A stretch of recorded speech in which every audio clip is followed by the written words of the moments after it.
Welcome to People at Work. I'm Amanda Dundas, and I'm here with Dr. Victoria Hendrickson talking about re-onboarding your workforce. Thanks for being here, Victoria. Thanks for having me, Amanda. So according to most news reports, many companies are looking to bring back at least some of their employees on site in September. Why do you think re-onboarding this workforce is necessary? Yeah, this is going to be a really big topic this fall. Re-onboarding is necessary because everyone's been away. And, well, I should say most people have been away from the office, but everyone has had their work reality majorly shifted for quite some time. So re-onboarding will be really important to give people the structure and the procedures in order to, one, keep them safe, but two, help them get back to being productive. Employees want to do a really good job. They want to be productive. They want to help their organizations. But now more than ever, things are really uncertain. So people are looking for direction. They're looking for guidance.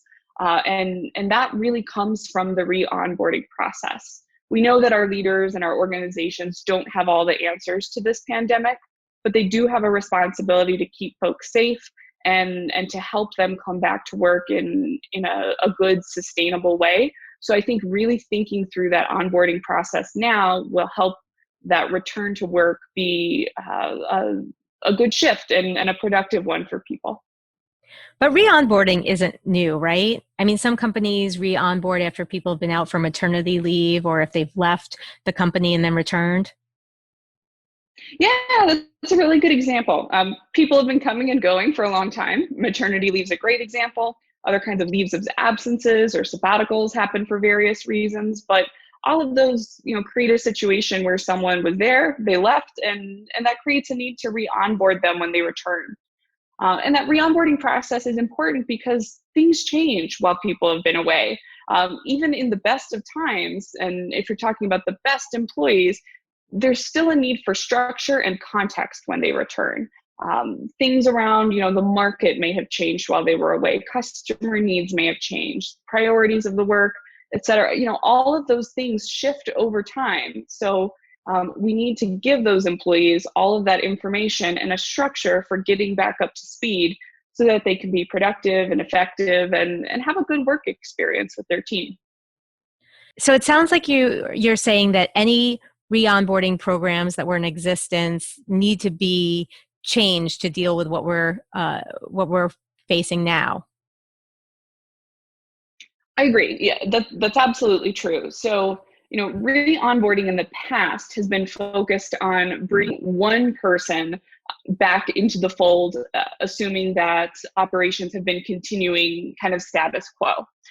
What's different now, besides the very obvious safety concerns, which I don't mean to minimize those, but I think we all know about those safety concerns. The main difference is that everyone is re-onboarding at the same time. So we're not inserting one employee back into a functioning team. We're bringing the whole team back and asking them all to transition to this new reality while doing the work, while everyone around them is figuring it out at the same time. So you have everybody figuring this out at the same time rather than having a team and a manager being available to support the one new onboarded employee. If you step back, that sounds like it could create a lot of chaos.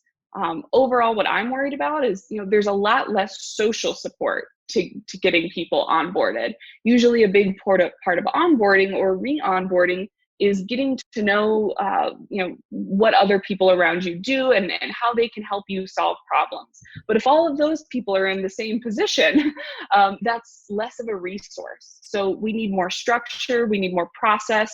And I think we really need to define outlets for when people do need that social support. We know they will, so we need to have that be a very defined place that's ready to help folks when they need it. So we've all had different challenges and experiences over the past few months, whether it was getting sick or caring for family members or kids. Other people may have been working remotely versus being furloughed. How do companies cope with the sheer scale of the number of people who need to be re-onboarded? It's certainly been a lot. I think organizations will be well served by doing this in phases and by getting ample feedback along the way. So as far as doing this in phases, for the most part, that's going to be required by different local health regulations. We can't really have offices at full capacity right away. So it's likely going to look like the teams who most urgently need to be in the office come in first, and then we bring people back in small groups. I would say even where local health regulations don't require that, it's a really smart thing to do to bring people back in small groups. One, it reduces the health risk, so that's most important.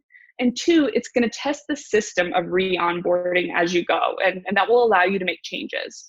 So I would say, start slow in bringing back groups of employees and get feedback as they're coming back.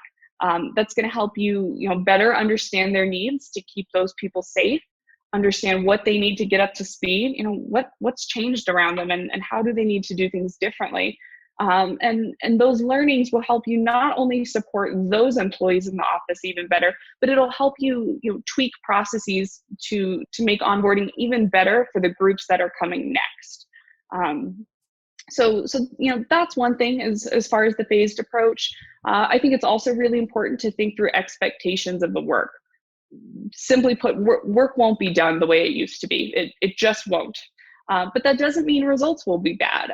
I think what we really need to do is help people focus on the results, whether that's service, delivery, overall quality. Focus on the end goal and be a little more flexible about the way in which work gets done. We're not going to be able to meet the way we used to, but there are other ways we can still connect and collaborate and ultimately meet our customer needs. So, altogether, I think what I'm saying is that organizations need to be really flexible and agile, whether it's in the process of how people come back, whether it's how the work gets done. Focus on that agility. And I think getting frequent feedback from your employees is really critical to help you flex and be agile as things do continue to change. Thanks so much, Victoria. Victoria will be presenting on this topic at our fall conference in a session called Re-Onboarding a Pandemic Workforce on September 11th from 11 to 11:30 Eastern Standard Time.